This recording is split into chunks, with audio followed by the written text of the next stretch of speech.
Danny on the beat, boy.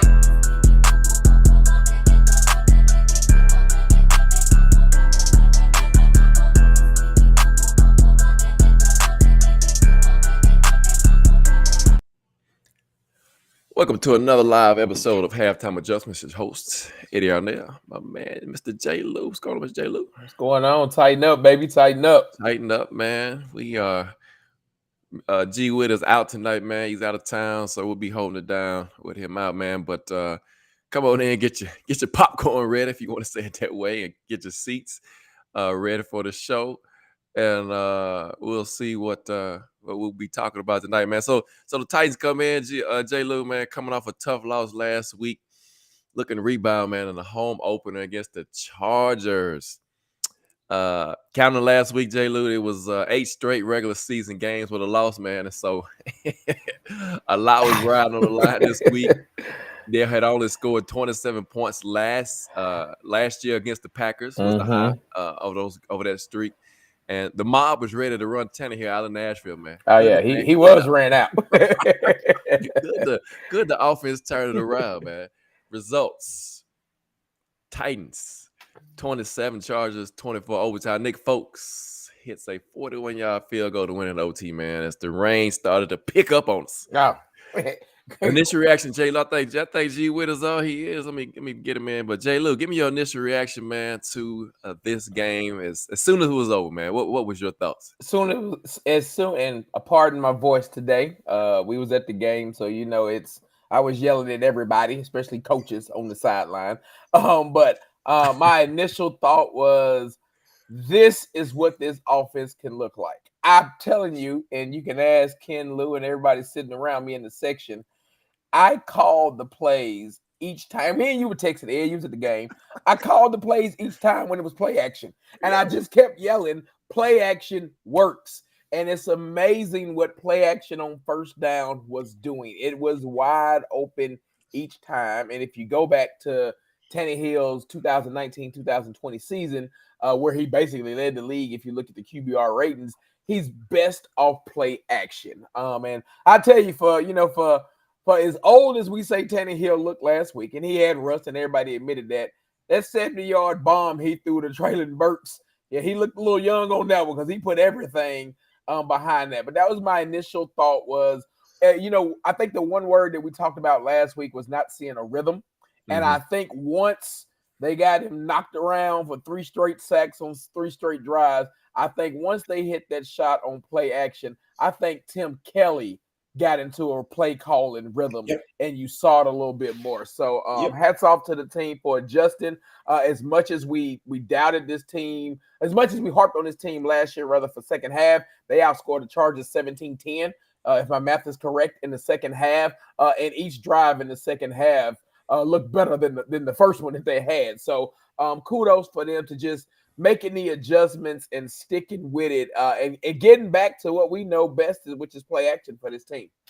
Yeah, and so my initial reaction, man, is so I want to see if you caught this like I did. I know you did. I know both of y'all did. I know G, if you had time to watch the whole game or not just yet. But Xavier Murray started at guard. 12 plays. And after he missed that blitz pickup, it just wasn't just him, but that whole side. Yeah. You saw Dylan come in, and then the offensive line I'm not going to say they were the best, but they were better. They were better. Yeah. Yeah. And so, I talked about Dylan all week in our text thread. I called it in our text thread. I called it for a different route because I thought we would see him at tackle if Peter didn't have the appendix issues they talking about or whatnot. But I thought once Dylan, for somebody coming off an ACL, and we've seen as Titan fans, we've seen linemen try to come back off ACL and not be able to perform. Right. For him to come back and have to go against Bosa and Mack in that D-line, and you only heard his name one time for a false start. But, Ed and again, G, we don't know if you got to see it, but Ed, just watching him on the field, he had a juice and energy about him that you would have thought he'd been playing the entire year. I thought his run blocking was pretty stellar, yes, to say the least. So here's my other quick ones real quick, and I'll come to you, G Witt. The offense, again, was terrible in the first quarter. We'll get into some interesting stats about the offense in the first quarter. And then, like you already mentioned, Jay Lou, the play action deep shot to Burks opened everything up. Look, You can hate Tannehill. We all know who Tannehill is. We've all talked about it on this show hundreds and hundreds of times. He's not great. But if you keep his pass attempts in the 20s like they were today, the offense moves so much better. And here's one thing we got to get used to too, guys, that I really hate it because we talk about it a lot, is we're going to play the bend, don't break defense. We're not going to give up the big plays. So just get used to it. They'll give up the short stuff. Then they're going to give up chunk plays. That's just how the defense plays under Bowen and Vrabel. And they'll make the stop when they have to, like they did in overtime. So, G-Wit, man, this your reaction to the game, man. Well, I've only seen the first half and the first drive of the second half, but I agree with J. Lou and both of y'all.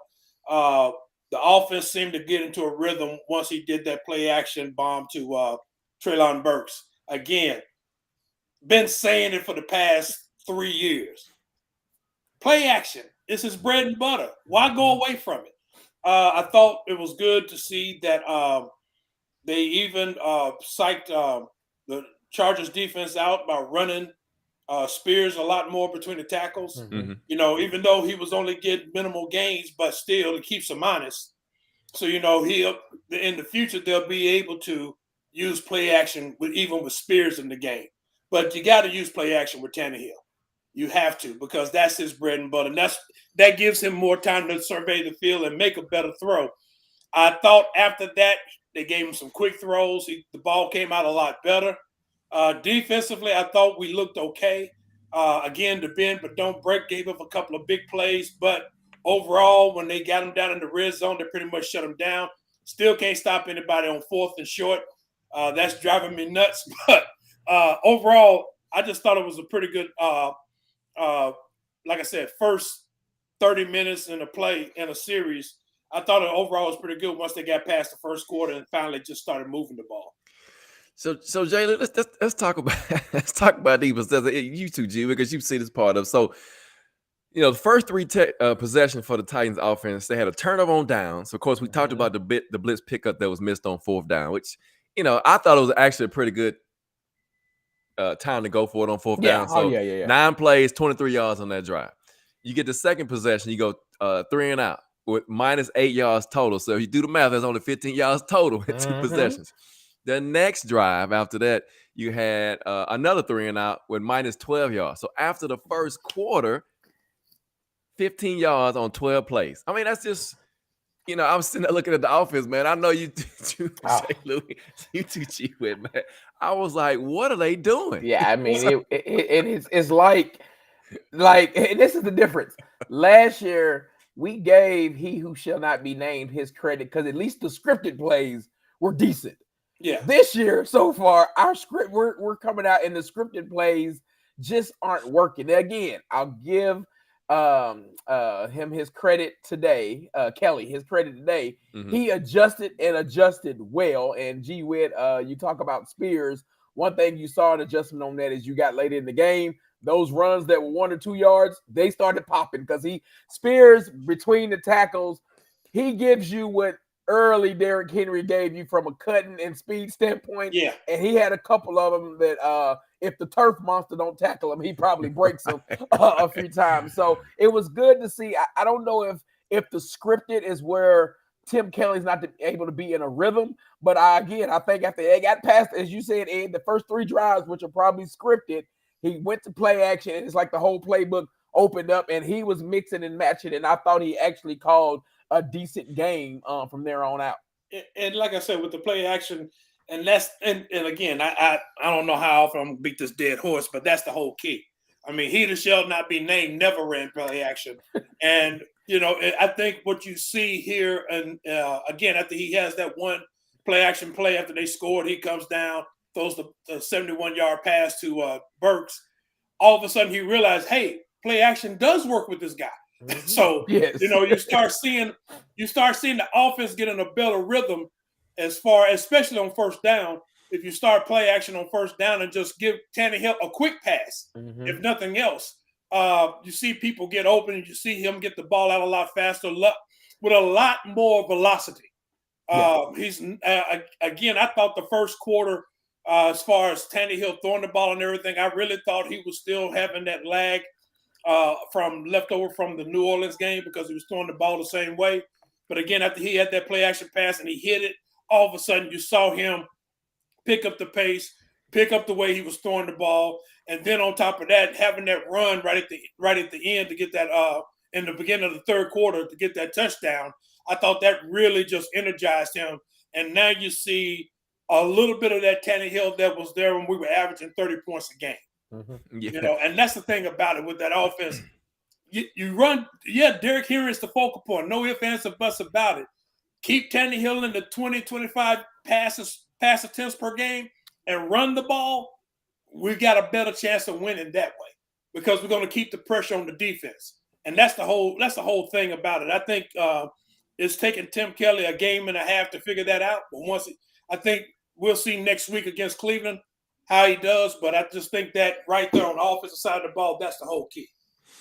Yeah, thank y'all for joining us tonight. Darius Williams, man, what's going on? He says, tighten up. Monte Morton, man, he says, what up, what it do, fellas? Dion, of course, man, appreciate y'all joining us tonight. Brian Grover, Troy, man, thank y'all for the comments. Robert, it was a great game today. And, the offense, like I said, this took a minute for it to get going, but once it did, we see what the potential it could be. You know, a lot of weapons we saw today, man. We saw Chig, we saw Burks, we saw D-Hop.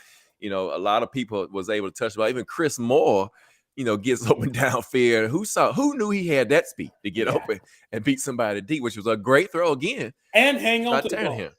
Hang on to the ball. We saw against Chicago, he had some issues hanging on to that football in the preseason. But so after that first drive, after that first quarter, you got 48 plays, you get 330 yards and 27 points. So again, the offense moving the ball, stretching the field, 341 yards of total offense, 200 pass, 141 rush. And then on third down, where they went 2 of 12 last week, 6 of 13 this week, guys, gave up some sacks. We know Tannehill had a couple times he held on a little bit too long. The offensive line missed some blocks. But again, the line was, and I agree with Dion, it's going to take a couple more weeks for this line to gel. We all know that because they're still trying to work some things out. And I think today, though, you saw Dylan being inserted. Then Peter comes back. Somebody's not going to get a play. So we'll see. I'm telling you, right now, and again, I thought today Chris Hubbard has probably solidified that right tackle spot. Played another solid game today. Don't be surprised, as I put in the chat, that when Peter comes back, if Peter slides out to tackle or Dylan goes to tackle him, I think Peter and Dylan end up on that left side, and I think that's how they try to solidify. Because for somebody who tore his ACL in beginning of December, you wouldn't have ever known. There's definitely a difference between how he looked and how we've started to see Harold Landry get back up to speed, and he tore his in August. So great. And we saw Harold Landry get his first sack on the season, which was a nice pass rush, nice twist stunt. And so man, the offense, again, this leaps and bounds from last week, at least starting with the second quarter. No turnovers today, which was huge. Again, 3 for 4 in the red zone, which, last week didn't do as well. And then dominated the time possession with 36 minutes. Didn't like the penalties. We could talk all day about those calls today. Oh, geez, dude. Tannehill, 24, 246 yards and a touchdown, man. 1 rush for 12 yards. And we got the finger roll today, Jay Lee. We talked about that during the game. Talked about it. The finger roll Tanny. That's how you know he's rolling. Right. So, again, that 20 to 25 range for Tanny. Then you got 25 carries for the King. And that's the balance we want to see. And then you had Spears with 8 for 49. He was averaging 6 yards a pop. Yes. So, man, again, I think today what we saw, guys, is how they want to use both of those running backs for this offense. Burks 3 for 76. More, again, we talked about him, 1 for 49. Hop with 4 for 40. Chig 4 for 35. And NWI. Look, we can talk about NWI all we want to, man. I'm just telling you. He catches why he's the on ball. The game. Yes, he catches the ball, man. You can't argue that for what you can say how slow he is. And I've talked about how slow he is because he's slow. But he gets open, he catches the ball. He is a great possession receiver, and Tannehill and the coaching staff, they trust him. Yeah. And he makes big catches in big situations for this team. So you saw today why he's going to continue to be wide receiver number 4 or so on this roster this year. And that's the point. Long as he's wide receiver number 3 or 4, yes, he's always going to be effective. You don't want him being any higher than that, because that's not his game. He cannot beat anybody being a primary target. But as the third option, as the fourth option, absolutely, he's going to get open because he's not going against the best corners out there. Yeah.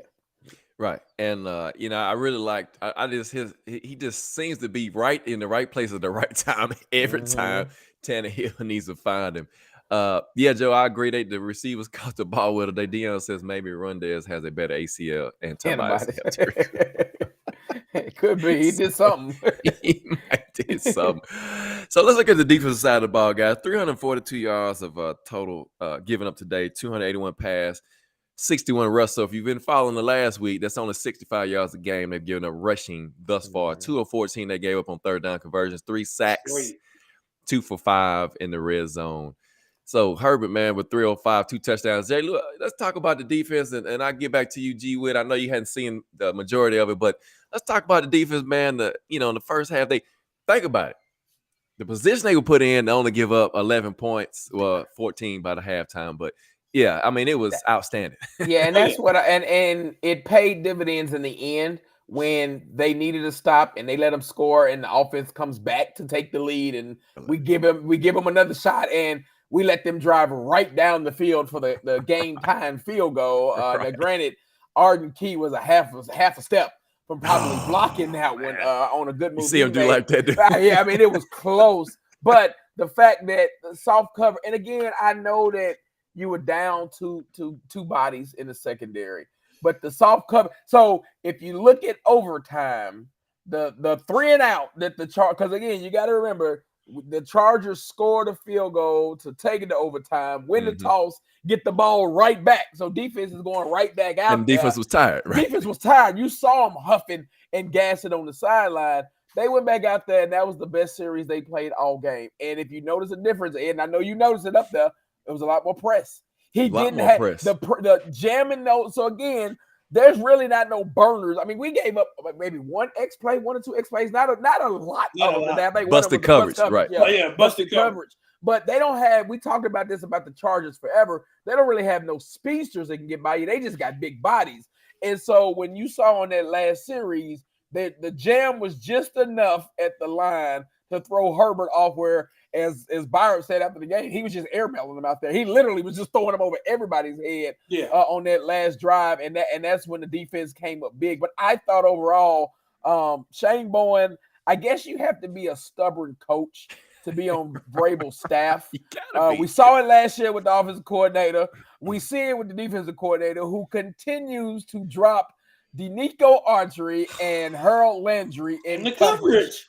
Harold Landry one time was getting smoked, and you paid him a contract to rush the passer, not cover wide receivers in the slot. I don't understand for the life of me that thought process. I do like how it took them long enough, but they started mixing Azier on some blitzes late in the second half. Because again, as we said, Herbert just had too much time back there to pick them open. We couldn't cover that long. But overall, I mean, I know everybody was talking about Trey Avery. We've seen a lot worse. I personally think he did okay. You got to remember, he probably was giving up 5 inches in height to everybody out there he's playing against. And if there's one thing I thought he did well, he was at least making tackles. And he wasn't just obvious enough to be able to snatch him off and just getting burnt. So I thought you saw it goes to show that I think, and call me crazy, but I think Hooker is more important to this DBs than Fulton. I think you can get by with Fulton being out. I think with Hooker being out and Molden having to probably think too much being safety and not be roaming like he can, knowing he has Hooker back there to help. I think you see Byard, and Byard was 2 steps away from an interception twice. And I think if Hooker's on the field with him, he picks both of them off because he plays under a little different. But I thought overall, as you mentioned earlier, Ed, the bend but don't break. This is the Titans defense is a defense that you can't stat watch on because they probably gonna be close to the bottom in passing yards. But when you really look at the grand scheme of the game, it's because they give up so much dink and dunk, and then inside the 20s they kind of stand fold. So yeah, and that's what I was gonna say. The biggest thing about two things about the defense that you got to, like you said, you can't just watch the stats all the time. The only stat that really matters to them is the scoreboard. And again, you're talking about let's be honest with it. The Chargers do have a high-powered offense. They can score. Yes. And your defense still held them down. I mean, there was a couple of times you get in the red zone and they hold them to field goals. Some of them from really on that one play, like I think it was two either. I can't remember. I think it was Keenan Allen on that one long play in the second quarter. And he gets down there and all of a sudden you see, they stuck him. I mean, that one play Avery made was actually a good play. I was surprised that he made it, to be honest. But still a good play by him.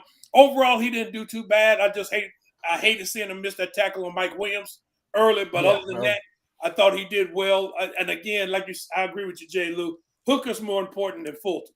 They've learned how to function without Fulton because he misses so many games. But Hooker is one of those guys. Again, he adds so much more to the defense than anybody else, really, because he can play multiple positions. He can cover the tight end. He's good in run stoppage and everything, and he helps out well as far as backing up as far as receivers are concerned. Yeah. So I thought the front did good. I agree with you. Why is Autry in pass coverage? Why is Landry in pass coverage? I'll never understand. And that's been a hallmark of Shane Bowen ever since he got the job, and I still don't understand why he did it last week against the Saints. I'm like, dude, they're not cover linebackers. Why are you putting them out there? If you're gonna have them covering any skill play on the offense, make it a running back. Yes. That's not even better. Yeah, that ain't much better. But still, I'll give him a little bit of credit, but you can't expect the Nico Autry to keep up with a wide receiver or a tight end. Nope. I don't care how you're disguising your coverage, because the Nico Autry is the one that keeps the pressure on the quarterback. Yes. You need him up front because they're gonna double Big Jeff. They got to double him. So come on now, quit putting these guys in coverage where you know they can't do the job, and you know you ain't gonna get pressure on the quarterback otherwise. That's the only thing that drives me crazy about that defense. You're getting pressure, or you're getting the pressure and you letting them out. Yeah, that happened quite a few times also. He's got to mix it. I understand his concept when he's dropping Danico and Harold because he's blitzing from the other side, so he's kind of running a little game trying to fool the quarterback. But blitzers aren't getting there. It's not working because the blitz is not getting there, and he keeps doing the same thing. Everybody can see it coming when he starts blitz. He got to stop breaking some other stuff. You're not disguising the blitzes well enough to do something like that. He needs to get back to what he was doing some last year when he was blitzing the linebackers. Azier is a good blitzer. Yes, he's got speed. He's reckless abandon, right? He's running full speed. I don't know if it's because he don't trust Gibby in there by himself, but when Molden comes in, wasn't there running back a tight end that went out on Gibby, and I was like, he just can't catch him. Oh my Lord, I think that was Josh Kelly, man. He cooked him. I was like, oh my, he's too slow. They had that all day too. All day. Going to it. But yeah, so it's the defense again. Bend don't break. You saw Big Jeff get a big sack today. I will say this about Avery. He was always there. He wasn't out of position. Yeah. He might have gave up a few plays. He missed the tackle, but he was always there. He played. I thought he played a heck of a game. Now, me and Jay Lou, we texted back and forth. They set that shot play up. They set it up early in the game because they was running that quick bubble screen. I said, it's coming. And boy, did they bite on it. That was a good play. You got to give them credit, though, because they went no huddle after that run and hit him. I mean, what can you say? They just blew the covers. Who was it? It was McQuarrie and Molden. And Molden, yeah. This miscommunication there and gave up a touchdown. But again, the defense steps up when needed. So, like I said, 305 for Herbert. Keenan Allen for 8 for 111, 2 TDs. Mike Williams 8 for 83, and Gerald Everett 3 for 47. We're talking about special teams, man. The special teams, they had a day too. Nick Folk again, 2 for 2, 41 yard field goal to win the game. And Stonehouse, J. Lou, man, 61-yard average on 5 punts today. Hey, man, the only thing that was wrong with Stonehouse's kick today the Gunners are just too slow. I'm not gonna even say he was out kicking the coverage. The ball was hanging up there. They just were too slow to get down there. But he did his job today, and this is why you go out and you wait. And again, the Titans came. You have two veterans on this team that the Titans made no moves during the spring, and everybody questioned. That was wide receiver. And you got lucky and waited around, and you got D-Hop, who that 14-yard play at the end of the game proves why you got him. Man, toe tap. That proves why you got him. And then the game-winning field goal kicker, it proves why you wait around to get a veteran kicker. I mean, somebody who kicked in New England, this little bitty rain that started to come down as soon as – it's funny. The rain started heavy, like right at second down or third down leading into it. And then it kind of eased up right when it was time to kick the field goal. And then the sky opened up again. But I mean, he was excellent on the kick. It felt good as a Titan fan. I mean, you still got a little PTSD in there about kicks, but it felt good, a little confident to know once they got it a little closer, because I thought they were playing for a 50-yarder at first until I saw the rollout to Hop. But once you got into about that 40-yard range, you know it was kind of money with folks. So, again, special teams. And you even saw him today put the ball in the end zone. I was getting ready to mention that. I think it was only the first one or maybe one or two that they had returned, but the rest of them, they all went through the end zone. So, I mean, everybody who was questioning his leg strength, he keep telling you, they tell him to kick it short on purpose. I'm starting to believe him. But, yeah, kudos to special team. And I'll tell you who I give a lot of credit to, man. Kearis Jackson. Yeah, as a Titan fan, that son, as a Titan fan, you don't realize how the sun and the shadows were hitting. TV probably don't do it no justice. He was doing this the whole time. And he didn't drop not one. He had a decent return right there in overtime, but he didn't drop one, and two of them should have been fair catch interference that the refs just didn't throw the flag. But kudos to him for holding on to them balls. And that's the one person I would say that's really been an MVP of special teams. Yes, is Jackson, because you're looking at a guy really as a rookie who has good football sense. Yes, when he's back there, because that one punt they sent to him, and he had to run towards the sideline to try to catch it, and all of a sudden he realized, I'm not getting there, and he just let it hit the ground and told everybody to get away from it. I was like, man, that was a smart football play. Yes. Understanding the situation, knowing that if you run and try to catch it, you're probably going to fumble it. Better yet, just let it drop in front of you, and what happens, happens. And I'm almost positive, and they didn't show it, but I know Vrabel loved him for that, because that was just a smart football play. Yeah. I mean, you know, that's the thing about it. I thought last week he did a great job on a lot of his plays as far as special teams. I will give you right. I thought Stonehouse's hang time was great. That's when I was ticked off when Tannehill took that bad sack in the second quarter. I'm like, dude. And even Vrabel was like, man, you had our boy Spears. Just throw it at his feet. Just throw it at you ain't got to take that sack. And you're talking about somebody who's going to flip the field. Yes. I mean, he almost flipped the field even with kicking from the end zone. Yeah. You got to get a Chargers credit on that, though. They defended that screen pass pretty well, but he still could have got rid of it. All they had to do was throw it at his feet. Yeah. That's all you got to do. Every quarterback does it. Throw it at his feet. It's not intentional grounding because you got to receive in the area. Right. Just throw it at his feet. Now, he did make that one pass. I will say this. This was how I knew Tannehill was actually playing some decent football. When he tried to throw that one pass in the third quarter and Khalil Mack knocked it up in the air, and he knocked it down to the ground. Yeah. I'm like, because, man, back a couple of last year, a year before, he would have tried to catch the ball and try to run with it. Yeah. I mean, seriously. I mean, because we've seen him do that in the past. So, it was a smart play on his part. But, Jackson, I think, is the MVP as far as special teams so far. I thought Stonehouse kicked the ball well. And again, folks, I thought he did a good job kicking field goals. But Stonehouse, man, he was booming that ball. He was booming it with great hang time. Like you said, we just don't have good gunners right now. Yeah. See, Deion says the NWI is duct tape. He's not flashy. He's just tough and reliable, doing the dirty job. Yeah. Fulton needs a hamstring transplant. Why doesn't Bowen understand this? I think that, so I'll say this about Bowen.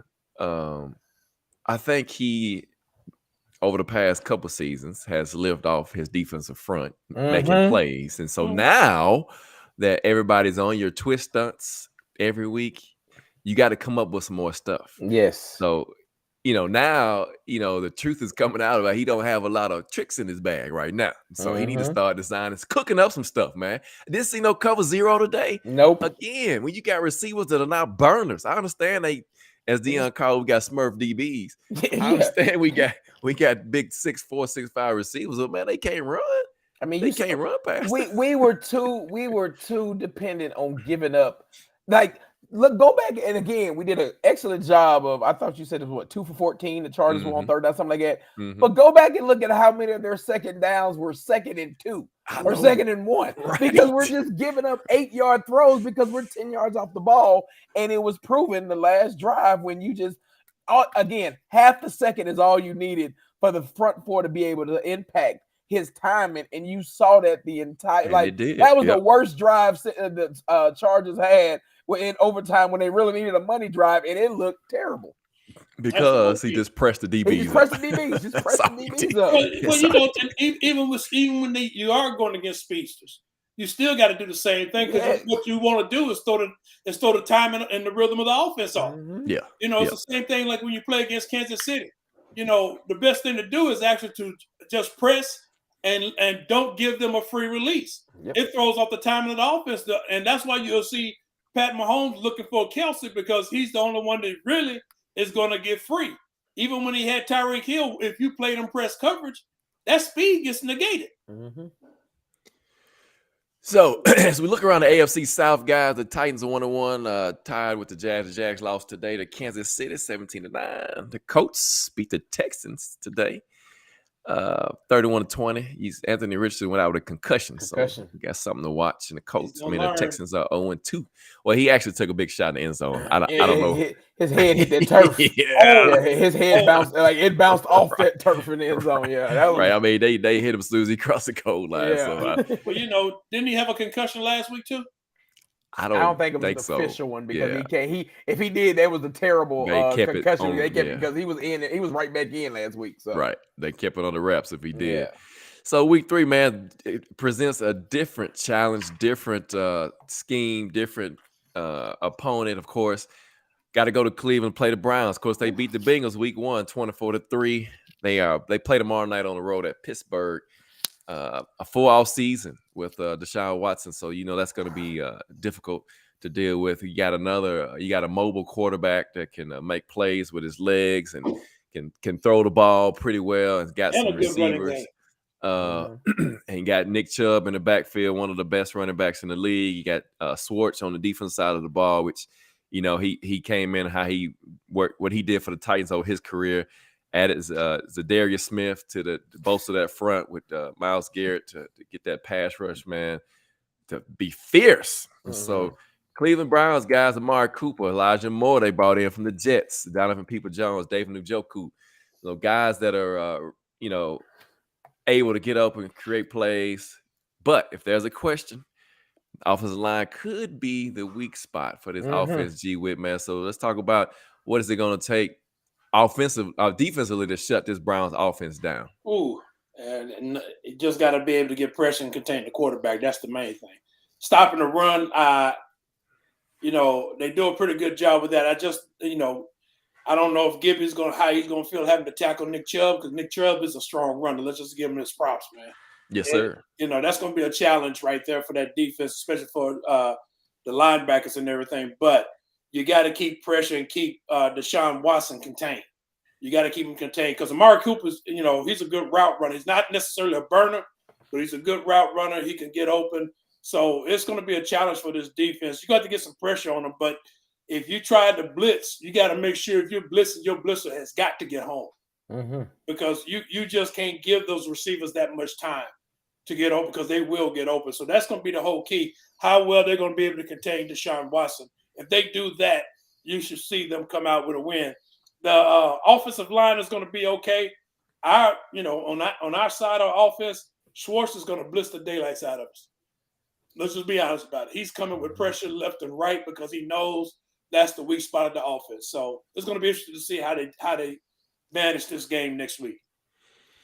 J. Lou, man, talk to me about this. What the offense is going. What can we expect from Tim Kelly going up against this front that Myles Garrett, Dalvin Tomlinson, Zarius Smith, like I mentioned. Then you got Denzel Ward, one of the best cornerbacks in the league, and Greg Newsome on the other side, and Dale Pitt at safety with Juan Thornhill. And so we get to see them tomorrow night. Kind of see what they look like on TV. And so talk to me about this offense, man. Yeah, I think you see what the 5 wide package was designed to do. You love it, don't you? Hey man, it was bringing tears to my eyes when they were running it right in the second half up there, because it's designed when you got an offensive line that's got some weak spots. It's designed to be an extension of the short run game. And the one thing that I hated, and I hope Tim Kelly puts it in his bag, I didn't see enough crossers or drags. The few times that we did it, right, I called it out, because what I hated, again, I think as the Titans, I believe we run the absolute most packages of people coming in and out on offensive plays every single drive. Like we do wholesale changes, and then I feel like we put too many men in motion.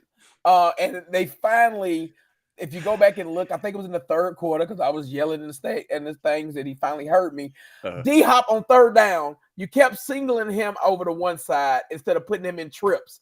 You finally stuck him in trips as the inside receiver. He catches a quick slant.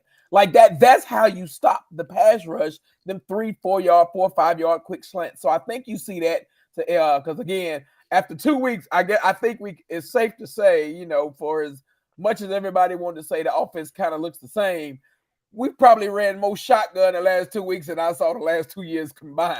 Yeah. Because last year we only ran on third downs or whatnot. It's on first, second, and third down now. So I think that's a staple of Tim Kelly. Go ahead, Ed. When have you seen a toss sweep out of shotgun? Yes, a toss sweep. That was a great block by Dillard. Yes. And I can't remember who else was on the edge. It might have been Chris Moore, but Spears almost got out of there. He was one tackle away. But again, I think that's what you see to try to combat that. Again, we will lead off running the ball. Derrick Henry's got to be over 4 yards of carry for the season. Is he hurt? Who, Derrick Henry? Yeah. Did he look a little slow getting to? He looked like he was limping at the end of the game okay, because he went back in. My wife pointed that out. He got his first third down carry, because I didn't think they knew how to put him on third down. That third down, that was overtime. That was the overtime when he dove over the line to get the first down. Yep. He looked like he was limping when they went to the replay on that. But I think that's how we stop them and slow them down. You've got to use the middle of the field with some of these slants and give our big body. We got some strong-handed receivers in Burks and Hopkins. Give them an opportunity to hit some of those slants on the defensive side. Now we'll have to see tomorrow. Amari Cooper was a non-practice late add to the injury report with a groin injury. Yep. And he had core muscle surgery in the off season. So that's something to keep an eye on with soft tissues like that. But again, we're going to have to be disciplined as far as our defense with them, because we know Watson. We played him enough against the Texans. We got his coaching staff on our staff, so the familiarity is there. Just seeing him in a new system. But I think we can get at. We're going to have to get. We have an opportunity to get after him on that D line. I think this is a game where we really will be facing an offense that's similar to ours, because right now the two teams we played have been down their star running back. They haven't really even tried to run the ball. I think you see the opposite next week. I think Cleveland's going to try to force the run, because they have arguably one of the top 3 backs in the leagues in Chubb. So I think it'll be a mirror reflection of each other. But we've just got to find a way to minimize their pass rush and start fast. Right. We have to start fast. We keep getting behind the 8 ball in our starts. If we can start fast, because that dog pound, they're gonna be rowdy up there. So gonna be rowdy. And the last time we went up there, we beat the brakes off of them. So those that are still on the team, remember that. And it's gonna be a challenge for the defense to stop Nick Chubb. Like you said, he's one of the top 3 running backs in the NFL. I think the key for our offense is gonna be Chig. I think you see him with some mismatch advantages over their linebackers and some of those safeties that they got. And so we'll see if Tim can keep him involved in the game and still get the touches to D-Hop and Burks as well. It's going to be a very interesting game on the road again up at the Dog Pound. And so, fellas, that's 2 weeks in. Titans 1-1. Should have been 2-0. Let's just say that because we all know that game should have went the other way, but it didn't. So, but a good way to bounce back this week. Yeah. I'll call them resilient because they stayed in the game and kept fighting back, and even resilient for Tannehill from what all he went through this past week. And then you put up points on a team that just put up 30 something last week. You held them to 24. I mean, that's 24. We couldn't even score 24 forever. But say one time last season, 27. To hold them to that and put up 27. We scored 24 last year. 27. 27 was a high. That 27 points was the last win against Green Bay. That was how much you scored in the Green Bay game. Yeah. But to see that and to actually see the adjustments in the second half, I'm be honest, I didn't realize until I know they showed it at one point on the stats on the Jumbotron, Tannehill's QBR and completion percentage. I can't even remember the 4 passes outside of the one that was batted. I don't remember the 4 passes that we missed on. For him to go 20 of 24, that's very efficient considering that he had a couple of them that were down the field and some intermediate shots. I really think the ones that didn't work were the screen passes. Well, Wesco dropped one and hit it right between the eight. Yeah. Wesco is the new what's your guy? Swain. Yeah, he's the new Swain. Yeah, but Tannehill, his first one to D-Hop was falling into like double coverage or triple coverage or something like that. Yeah, that was the other one. Yeah. He threw it hot. So because at one point now he hit about 6, 7, 8 in a row. Yeah, because he was on. So again, to see, and I like today when you go down and look at the targets, your top 2 dogs had like 4 or 5 apiece, and it was spread out. I mean, he hit 7 different receivers today. That's efficient ball that you want to have for this type of offense that we run here. And some of those throws, man, after he got going, it was in some tight windows. I was like, I don't even know how he got that ball in there. And I can't remember exactly which one it was. Can do, though, when he's playing on. Yeah. He can drive the ball. Yeah. The problem you had last week is that he was floating the ball everywhere. Oh man. Yeah. But again, so the Titans win in overtime, 27-24. Nick Folks with a 41-yard field goal when the ball was where the field was. But that was pretty amazing. So got soaked going back to the car. My wife was mad at me, so kids was wet. So it was just, I mean, when I say wet, it was wet. It was wet. Yeah, it was. It poured down. Dang, Will, you said NWI is becoming the new Swain. No, man. No, dude, not him. Wesco is Wesco, Swain. yeah, Wesco is the new Swain. He's missing blocks. Well, not him, but no, he actually blocks well. He blocks well. Just can't catch. No, it wasn't him. It was Wiley that missed the block earlier. Yeah, well, we all know Wiley. And that was the reason why Wiley only played 11 plays. Right. I mean, again, we called it during the off season when the roster came out. You see what this offense wants to do. We only got 3 tight ends, and we really ain't worried about them blocking as much with some of the schemes we got for the running plays we have. So the days of us seeing, I didn't see a lot of 12 personnel today. I seen a lot more 3 wide. I will say we do still have the predictability out there because when Chris Moore and NWI are your wide receivers, I knew it was a run play every time. Now, you're right. He did, though. He did run a couple play actions. Off of it, yes. The way that was shocking me. To your point, though. The one that Chris Moore caught, I was like, there's no way they play action in that. There's no way to throw a deep bomb to Chris Moore. He threw a deep bomb to them, too. So. I was shocked. So that's something I think of course, we're not the coaches. So I'm sure they got a logical reason why they keep changing the personnel out. But if you look at the Chargers today, for example, Keenan Allen, Mike Williams on the field the whole game. The whole time. So why you keep taking out D-Hop and Burks it just blows my mind. So I'm sure they got a reason. Keep them fresh, I guess. Because D-Hop was on the sideline for at least first and second down a lot. During the game. Now again, and granted, he was. You don't know what his ankle injury was, right, but I mean, for a man with an ankle injury, the last hit he took before the one in the fourth quarter, when he got undercut underneath when he caught the ball on the pass on the roughing the passer, which I thought that one was going to be nasty, but I seen him come back. So yeah. But to think about it, like you said, I think they at the beginning of the game they just managed to try to anyway. But once they got him in there and saw him run and everything, it's like, okay, let's Let's get them in and let's start playing them. Yeah. But you know, it's going to be one this again. We said it preseason. We figured anywhere between 4 to 6 games before this offense really gets moving. Mhm. Hopefully, what we saw today would be the start of some actual rhythm where they're able to drive the ball on a consistent basis. And again, if nothing else, even if you don't score, give your defense a rest. A break. Mhm. Give your defense a rest. That's the main thing. You know, you can drive the ball and, you know, kick field goals or whatever, but you want to score 6, don't get me wrong. But if you drive the ball and give your defense a rest where they at, then you're not coming out in the first half 3 and out. They come out, get a 3 and out. You go 3 and out again. Mhm. You know, you just can't have that happening. Or worse yet, you do it in the second half. Because that was the thing I was worried about today, because I was like, okay, here we go, 3rd and 4, what we're getting ready to do. And got the first down. So I'm like, okay, cool. I think the only 3 and outs the defense won't complain about is the 3 and outs that end in touchdowns, like the Burks one.